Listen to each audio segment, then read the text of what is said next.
ಶಿವಶರಣ ಎಂದವನಿಗೆ ಮರಣವಿಲ್ಲ ಕಂಡ್ರು. ಶಿವಗುರುವೇ ಪರಮಾತ್ಮ ಗುರುಲಿಂಗ ಬಸವಣ್ಣ ಸಿದ್ಧಾರೂಢ. ಶಿವ ಶರಣ ಬಸವಣ್ಣ ಸಿದ್ದಪ್ಪಾದಿ ಸಿದ್ಧಾರೂಢ. ದಿನಮಾನಗಳು ದಿನ ಭವಿಷ್ಯಗಳು ಬಹಳ ಕೆಟ್ಟು ಬಂದಾವೆ. ನಾನು ಎನ್ನುವುದೆಲ್ಲ ನಿರ್ಮೂಲನೆ ಆಗಬೇಕು.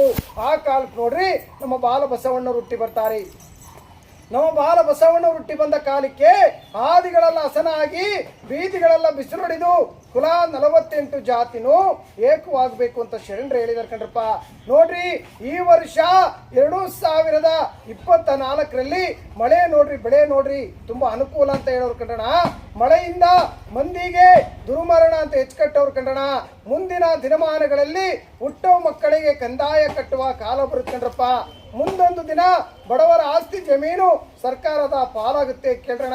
ತಂದೆ ಕೂರೋ ಜಾಗದಾಗೆ ಮಗ ಕೂರಬೇಕು, ಮಗ ಕೂರೋ ಜಾಗದಾಗೆ ತಂದೆ ಕೂರಬೇಕು, ತಂದೆಗೂ ಮಗನಿಗೂ ಒಬ್ಬಳೇ ಎಂಡ್ರಾಗಬೇಕು ಅಂತ ಶರಣರು ಹೇಳಿದಾರೆ ಕನ್ನಡ.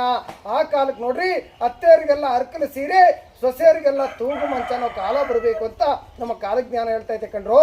ನೋಡ್ರಿ ನಾನು ಎಂದವನಿಗೆಲ್ಲ ನರಕ ತಪ್ಪಿದ್ದಲ್ಲ, ನಾವು ಎಂದವನಿಗೆಲ್ಲ ಸ್ವರ್ಗ ತಪ್ಪಿದ್ದಲ್ಲ ಕೇಳ್ರಪ್ಪ. ಹೇಳುವತಕ್ಕಂಥದ್ದು ಬಹಳ ಇದೆ, ಆದ್ರೆ ಕೇಳುವತಕ್ಕಂಥ ಕಾಲವಲ್ಲ ಇದು. ಮನೆಗೂ ಪಟ್ಟ ಒಟ್ಟಿಗಿಲ್ಲದೆ ಕೆಟ್ಟ ಅನ್ನೋ ಜನ ಕಾಡಾಟನೆ ಮಾಡ್ತಾ ಇದ್ದಾರೆ. ಎತ್ತ ತಂದೆ ತಾಯಿ ಸೇವೆ ಮಾಡೋ ಮಕ್ಕಳ ಅಂದ್ರೆ ಕಾಲುಟ್ಟೋಗುದು ಮಕ್ಕುಟ್ಟೋಗುದು ಕೂಡ್ರೆಂಟಿ ಕಾಲು ಪಾದ ಪೂಜೆ ಮಾಡೋ ಕಾಲ ಬಂದೈತೆ ಕನ್ನಡ. ಸಾಕಾಗಿರ್ಲಿ, ಇದು ರಾಮನ ರಾಜ್ಯವಲ್ಲ, ಇದು ರಾವಣನ ರಾಜ್ಯವಾಗಿದೆ. ಯಾವ ಬಡವರಿದಾರೋ ಯಾವ ಭಕ್ತರಿದಾರೋ ತಾತನ ಮಟ್ಟಿಗೆ ದಾನ ಧರ್ಮ ಕೊಡ್ತಾರೋ ಇಲ್ಲ ಅಜ್ಜ ಅಂತ ಆಸ್ತಿ ಹೇಳ್ತಾರೋ ಮುಂದೆ ನೋಡಿ ಪ್ರಚಾರ ಮಾಡೋಣ. ಇವತ್ತಿದ್ದಂಥವ್ರು ತಾತನ ಮಟ್ಟಕ್ಕೊಂದು ದಾನ ಧರ್ಮ ಕೊಟ್ಟು ಮುಂದೆ ಕಳಿಸ್ರಿ. ಈ ಬಡವರ ಓಣಿಗೆ ಈ ಬಡವರ ಮಕ್ಕಳಿಗೆ ಶುಭವಾಗಲಿ ಅಂತ ಮುಂದಕ್ಕೆ ಹೋಗಿ ಪ್ರಚಾರ ಮಾಡೋಣ.